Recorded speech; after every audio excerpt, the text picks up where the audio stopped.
Hey, what's up guys? Want to make a quick video for you and address the concern of what should you do if your competition is undercutting you. In other words, let's say you go in, you offer someone a 70-30 split and some other company offers them 80-20 or 90-10 or whatever. They just lowball your offer, right? What should you do about that? You should celebrate. Stick with me here. What do I mean? Guys, when your competition is undercutting you and trying to make the lowest offer possible, what they are doing is they are slowly committing suicide, and they're not going to be your competition for long. How does that work? What does that mean? Like, if they're getting more deals, why would they go out of business? Here's the thing.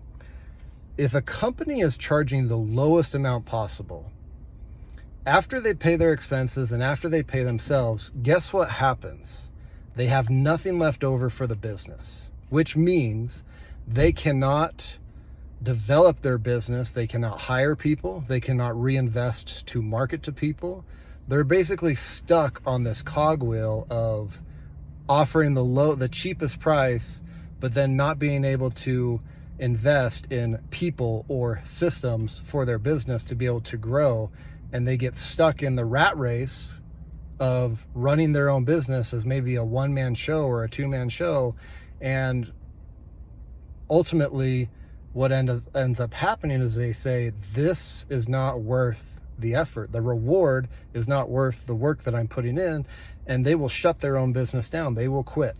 They will stop. Okay, I've seen this in not just surplus funds, but even in just the education space too. As there have been people that have come and gone teaching surplus funds that no longer exist, who charged 75% less than I charged, and yet they are gone. They're out of business.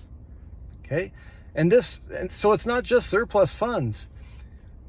The cheapest offerings oftentimes don't exist unless you are like a massive corporation. Maybe you're backed by private investors, maybe you're backed by Wall Street, maybe you already have some sort of system in place where you can operate at scale and be able to charge less and still make a profit. Which, good on you if you are in that situation. Most people aren't. I don't come from that situation. And here's the other thing to consider, guys. What type of business do you want to run? Okay? Because maybe you're losing deals to people who are undercutting you. But then ask yourself, okay, how many deals does that company have to do to make ends meet if they are charging a flat rate or a 10% or something like that? Like, how much more work are they doing? And is that the type of business you want to run? Okay? Because you can fall into this trap of the business becomes your life. And that's all you do, because that's all you can do. It's all you have to do. If you don't have surplus money left over from your surplus deals, see what I did there? If you don't have surplus in your business, guys, you can't grow, you can't take yourself out of the business, and ultimately at that point you trade one job for another, and that's probably not your goal, right? Like, my goal was to escape the prison. Yes, I did not want that job anymore, but I also didn't want to be a slave to a 9-to-5 or to another job, which could have been my business, right? Like, I could have just, a lot of entrepreneurs, guys, will trade a 9-to-5 for 60, 70, 80-hour work weeks. And I don't know if that's in the beginning you got to do that.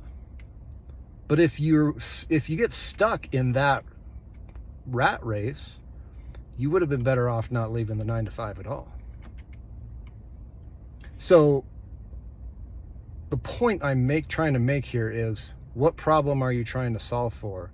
Are you wanting to run a business that runs your life? Or are you wanting a business that supplements your life, that enhances your life, that makes your life better, that doesn't take up your entire life? That's the type of business I am striving to create and have worked very hard to create over the last several years. Is get paid well and not have to work 50, 60, not even 40 hours. How can I make the most amount of money with the least amount of time? I'm trying to be as efficient as possible and as profitable as possible. And you can't do that if you're just going to lowball yourself all the time. Okay? So if you lose some deals to your competition lowballing you, be happy about it. And also, you may be dodging a bullet in the first place, because there's also different types of clients. Okay, there's different types of customers. People that want to lowball you. And here's the thing, this isn't a huge, like, I'm not trying to categorize people. However, I will say there are different levels of customers. Okay, there are those who pay a premium price and expect premium service, but that they don't, like, those types of people are looking to save time. Okay, they're not so much worried about the cost.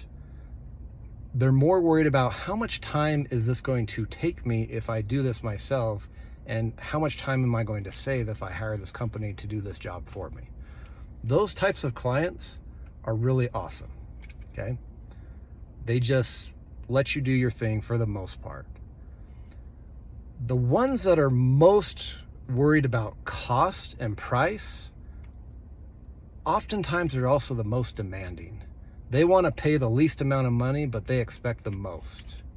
And those aren't fun people to work with. So that's another reason to celebrate. If you lose a deal because your competition undercut you, you might have just dodged a bullet and not had to work with a difficult client. We'll just call it that. Okay. So, point I'm trying to make is, don't get discouraged because you're losing some deals to lowballers. Okay. They're putting themselves out of business.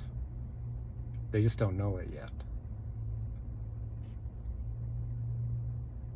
I hope that helps. If you have questions, post them down below. If you need help starting in the surplus funds business, check out my website, overagesyndicate.com. And I'll talk to you all later. Thanks, guys.